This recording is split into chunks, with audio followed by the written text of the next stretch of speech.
At a point, there's only so much that can be said, or so many times that we can repeat the same sentiment, but Black Ops 6 needs help. I'm not going to daily upload saying how much this game's broken, how garbage it is for the performative clicks, because once you say it once, what good does repeating it the same thing over and over do other than fan the flames? I think at its core, Black Ops 6 is a fundamentally solid game, but it goes without saying it's been wholly mismanaged from the top down so far, especially since the launch of Season 1. I don't mean to dogpile with this, I don't mean to be repetitive in nature to what we've discussed already on the channel, and I don't want to be a doomer. We've already uploaded less, only 3 times this year in the 7 days we've already experienced so far, as opposed to what would have been an average of at least 6 to 7 days of that first week of the year by comparison to what's normal for the channel. We've also uploaded one of those 3 videos on an entirely different game, so if I'm not enjoying the game, I won't upload it as much or at all, and I feel like the biggest impact one can make to take a stand is by simply not playing the game or buying what's in the game. I mean, there's tons of other stuff you could be playing otherwise. Delta Force for shooter fans, Marvel Rivals is taking the internet by storm. There's plenty of other stuff that right now you can probably find yourself enjoying in the gaming space. There's plenty I know that I still need to do to get in my backlog. Still never played Cyberpunk, so that's up there for me, definitely in the forefront. But I just feel like we need to discuss this sort of in finality, the stuff that's been eating away at me in the COD situation currently, that I wanted to talk about this here today. So for anyone who doesn't know, here's a bit of why people are mad at COD lately. There's just a bunch of rampant issues. One of the big ones is cheating. And yes, I know that cheating is a scapegoat thing that a lot of people use. I've used it before where it's a knee-jerk reaction of like, how did I die? He's got to be cheating type of thing. But no, this is legitimate. Like, there is absolutely no sign of Ricochet anti-cheat where it matters. Ranked and unranked modes both have this problem, but ranked is absolutely 1000% worse in both Black Ops 6 ranked play and in Warzone ranked play. Like, the top levels of each of these are to the point where you will run into a cheater. It's not a matter of if, it's a matter of when. There's also, as a result of this and independent of that, just kind of crossing over, server instability is wild at the moment. Like, servers in public matches, you'll see a ton of packet loss, you'll see a ton of skipping and all that kind of stuff. But when it relates back to the cheating issue, surprisingly, even cheaters have the ability now to straight up crash whole games. Like, some of my friends who are still grinding this out in the content space, grinding ranked play, streaming every single day, they'll play like 1, 2, 3, maybe 4 games fully through in a ranked session of like 4-hour spans. That's ridiculous. Games last at longest for Warzone 20 to 25 minutes. So you're telling me in a 4-hour span, people are only going to be completing 1, 2, 3, or 4 of those, and everything else is crashing out, causing them to get SR loss, suspensions, and all that kind of stuff? That's ridiculous. There's also tons of bugs still persisting. Even things that were supposedly fixed weren't actually the case. They weren't fixed, and they're instead pushed back to Season 2. The launch of that still being weeks away at this point.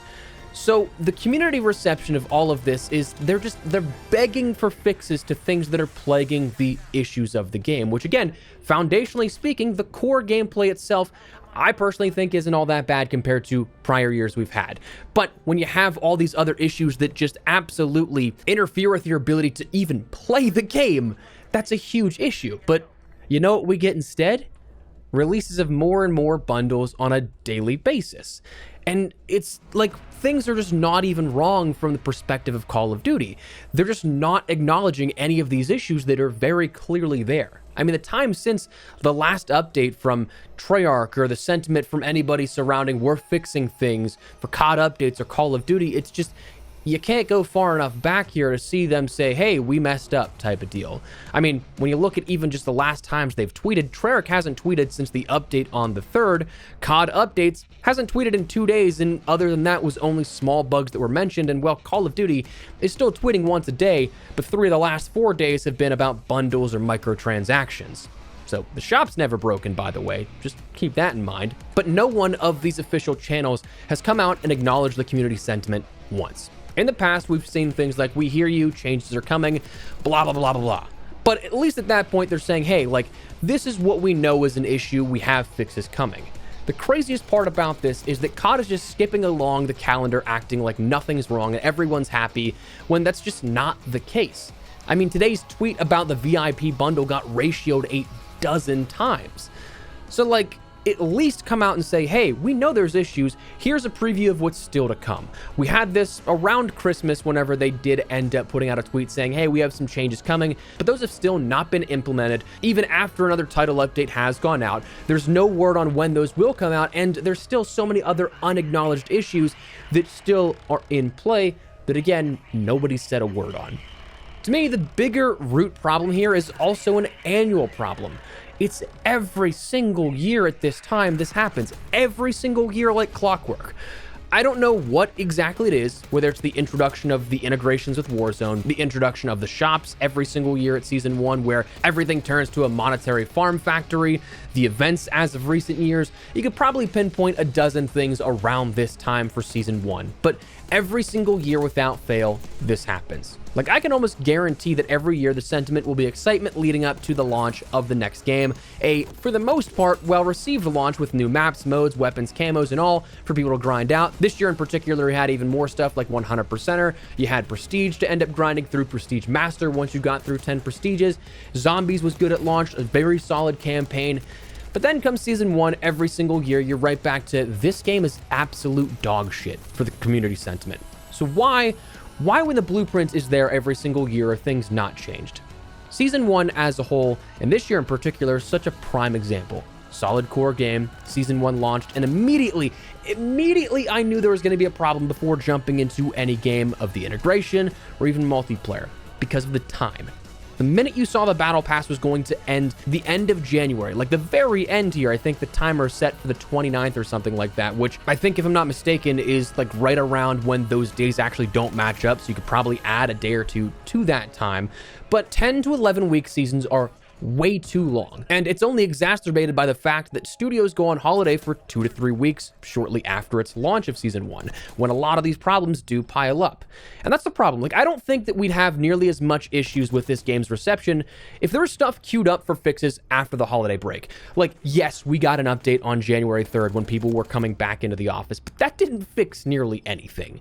And I get it, everyone deserves time off for the holidays to relax and have time with friends and family, but to come back with nothing really ready to go minus a few playlists, a week update that didn't fix much of anything at all, and then new shop bundles to roll out throughout the time when people are frustrated, well, that's frustrating for a tame description of it. The fact that the problems that we've had persisting since the Season 1 launch still at least have another 3 weeks to go is insane. And it's no wonder that Steam charts have been displaying a ton of lost players. It's no wonder that we're starting to see Call of Duty on Xbox and PlayStation, those Circana reports, slowly slipping down the leaderboards here at this. I think the thing that bothers me the most when considering updates and having covered them for a decade now is the consistent choice of Call of Duty, regardless of studio, regardless of what game it is, to hold an update for another seasonal update instead of dropping it immediately. There's a level of leeway on this that, yes, you force something out too quickly, it causes more bugs. I get that that's an absolute reality that could happen. But then there's also the willingness to withhold fixes to drop all at once in a major update like we've seen the last few years. But with Season 1 having still so many of the same issues, hell, even things down to just small challenge tracking. Like the Season 1 Prestige challenge for the Flowing Low challenge has been broken since Season 1, even after 2 updates, the Mid-Season Reloaded update and this January 3rd update for the Squid Games event. Still broken through all that kind of stuff. Like, you can't tell me that there aren't some things there that are smaller that have fixes just sitting there and waiting. Like, I fully will be the first to tell you that I do not know the intricacies of game dev. I'm not even going to pretend like I do, but some things absolutely should have been fixed by now. And that's a bad example. Like, that's a very baseline small example. There's obviously way more things that are larger problems that should have been fixed by now, but just for the sake of talking about small things that slip through the cracks. Like, issues that players have pointed out since Season 1's launch are being held until at least Season 2's update, for what it seems like. I mean, pending no change, that there's something coming in the next couple of days to weeks before Season 2 launches, but we wouldn't also know about that because no one's communicating with the player base. It's just this circular loop of a feedback loop that unfortunately is getting louder and louder and louder the longer that there's just no fixes being made here to this. So I'm probably not going to be talking about this much anymore. My position's out there. I think that something's got to give. Any feedback that I can personally run directly up the chain, I have. I've communicated what I need to for the people that will listen and that I have access to. Otherwise, I'm beating a dead horse. It'd be performative outrage if I keep uploading this sort of sentiment when I've already said what I can, already relayed what I can. I'd rather create helpful guides, informational stuff on other games and all, instead of profiting off your collective outrage. So I'm just trying to stick to my sort of New Year's resolution. If I'm not having a good time, I'm just not going to engage with it. I haven't been playing Black Ops 6. I am still only like 8 challenges away from 100% or something like that. And being so close, I just don't have it in me to go for it because the game is in such a bad spot that I don't want to play it. And clearly we haven't been covering it as much in 2025 so far, even to the detriment of my own income. So that's my piece. Fingers crossed something finally gives, because something has to at this point. To me, it's just a huge bummer to personally think about this. I think being one of the better CODs in recent years, fundamentally, again, with so much stuff to do in terms of 100%er, camo grinds, sort of different challenges, a good campaign, a good zombies mode, multiplayer, I don't mind as much as other people do, but it's just one of those things that I feel like this year it's just self-destructing on itself. I don't know why they're choosing to do half the things they're doing when it seems like just very basic and simple things to fix to make people happy. So that said, that's my piece. That's where I'm at. But let me know your thoughts. What do you think of this? Drop your thoughts down below. Drop a like if you enjoyed the video, and make sure to subscribe to stay up to date with all things Black Ops 6, where we have the ability to talk about things that I don't quite hate, and of course other FPS content as we go into the new year here. Gonna be covering other stuff as well. So if you'd like to join the community, I'd love to have you. But for now, thanks so much for watching. My name's been Espresso. I'll see you later. Take care and peace.